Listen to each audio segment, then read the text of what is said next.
So hello mga kaibon, so nandito na naman tayo sa aking aviary. So ayan, alas 7:30 na ng gabi. So mag-harvest tayo, so wala tayong time sa umaga. So gawin natin itong gabi na to. So ayan mga kaibon. So umpisahan na natin. So saglit lang naman to kasi konti. Pangatlong harvest po ditong taong 2026 po tayo mga kaibon. So tuloy-tuloy po tayo dyan. Every month siguro harvest tayo. So ngayon lang kasi na-delay yung pag-harvest ko nung last week ng March. So na-busy. So ito na. Ito na natin. Ito isa lang to mga kaibon. No? Swerte to. Sige isa. O yan. Ito natin dito.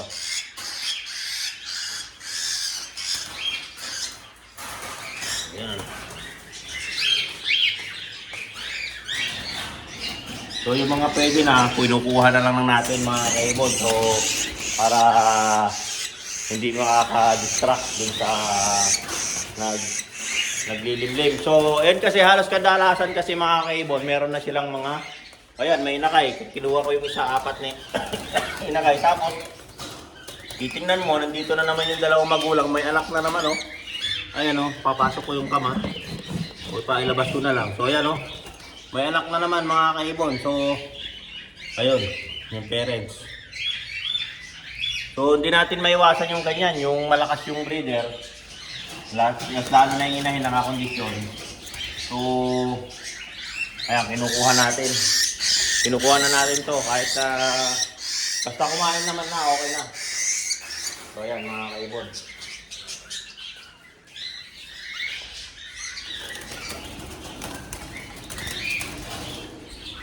Bilisan lang natin para makita nyo yung mga alaga natin. So, yan. So, apat to. Tapos may ikon pa. Meron pang mga hindi pwede. So, kunti lang yung harvest natin ngayon. So, ayan. Ito rin mga kaibon, no? So, ayan, no? Ayan, no? Tingnan nyo. Eh, mga anak. Tapos yung parents nandito na naman, no? Ayun oh. May pisana naman yata. O ayun oh, may pisana naman siya mga kaibon. So may pisana naman isa. So taas kunin na natin to. So ayun oh. Mga silver palo po to mga kaibon. So karamihan ngayon silver palo. So magagandang klase po yan. So yan. Mga silver, double factor, single factor. Puro palo po yan mga kaibon. Saka heavy pied. Heavy pied na split palo, mga tip pot. So, ayan.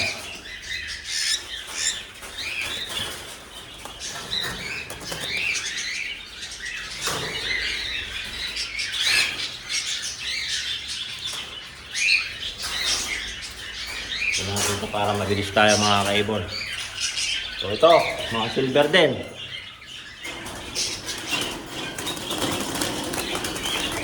So ayan o, tingnan natin para makita natin mga kaibon. So ayan o.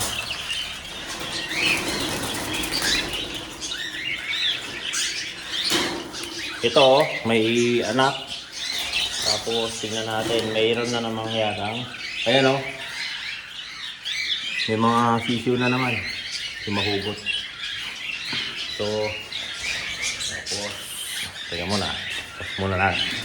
Ito na. So, ito na to. Dito na. Emerald naman. May emerald din tayo mga kaibon. Tapos mga heavy pied sa taas. So, yan. So, emerald naman mga kaibon.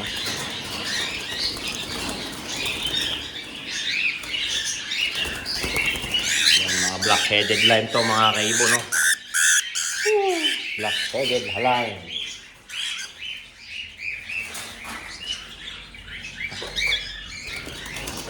Ito lang yata napasabay na emerald na yan. Ngayon, meron pa sa taas kasi hindi pa pwede. Wala na sa taas. So, kunti lang naman to ngayon harvest natin. So, ayan, pangatlong harvest na itong taon na to, 2026. So, saan pa ba? Ayan, sa taas.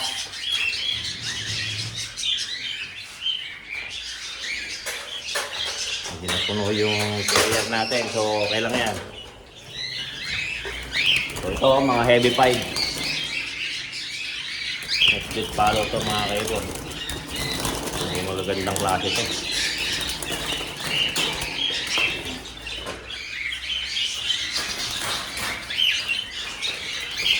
Ito, meron na yan. Meron na namang inakay dito.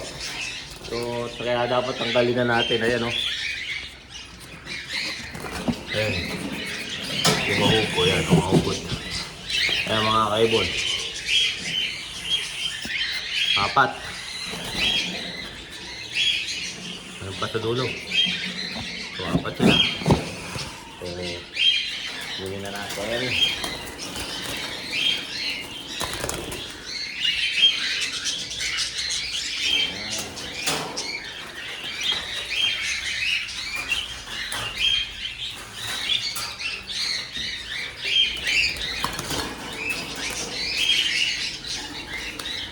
By next month siguro ulit mga kaibon.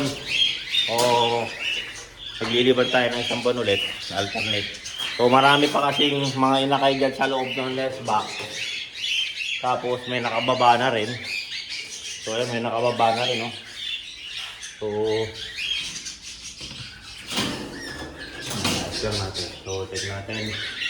Wala na. So ayan mga kaibon, may nakababa na rin sila. O kaso lang hindi pa pwede. Siguro ayan, excuse me. Marami pa. So, ito pa pala. Meron pa pala rito. So, kunin natin. Ito, heavy pipe. Mga heavy pipe follow to mga kaibon. Saka heavy pipe line. So, ayan o. So, ayan. Hindi pa rin napulok. Ayan o.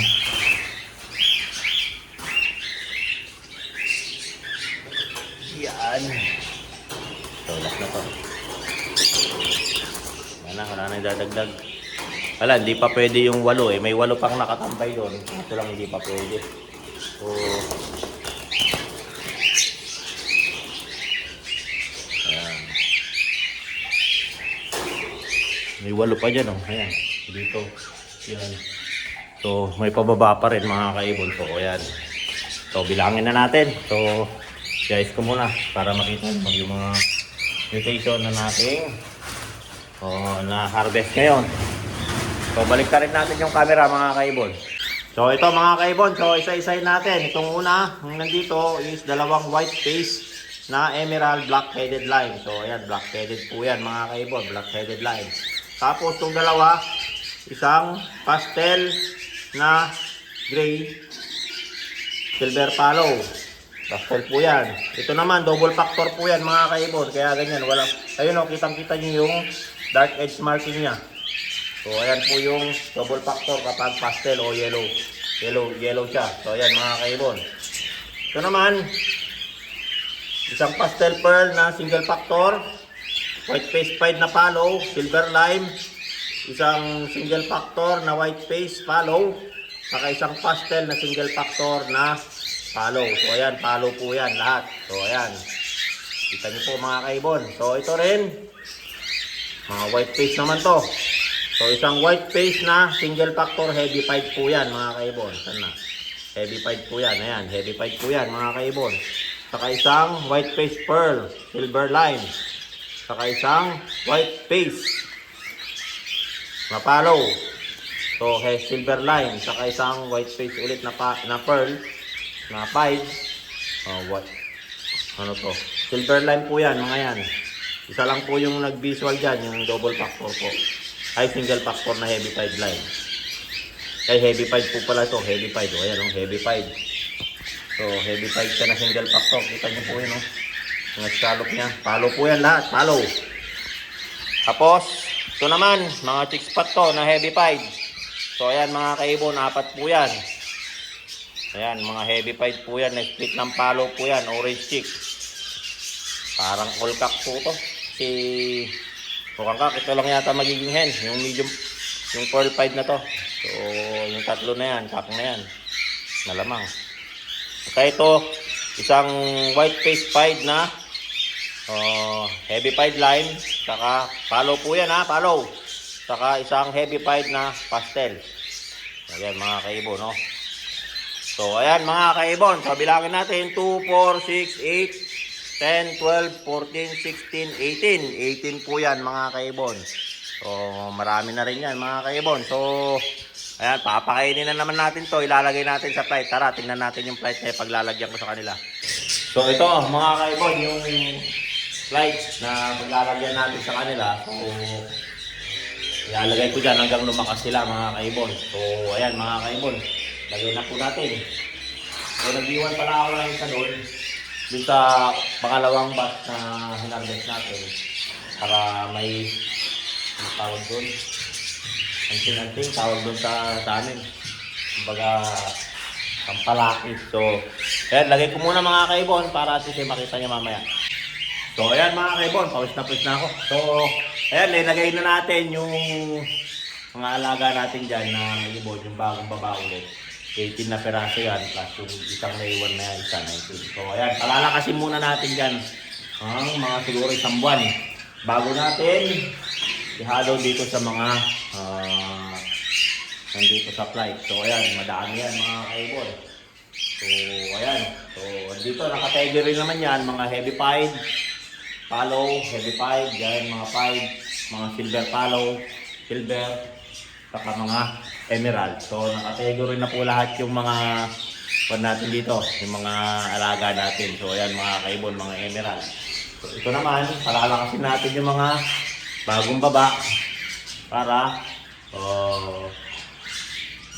makondisyon na sila dyan. So, bubusugin natin ng pagkain. So, bakbak sa pagkain yan, vitamins para lumakas sila. So, ayan mga kaibon. So, don't forget to subscribe my YouTube channel, Warren Palakpak Kaibon, at ang aking Facebook page, Warren Palakpak Kaibon, at ang aking Facebook, Warren Palakpak Mr. Tigasi. So, hanggang sa muli mga kaibon, paalam!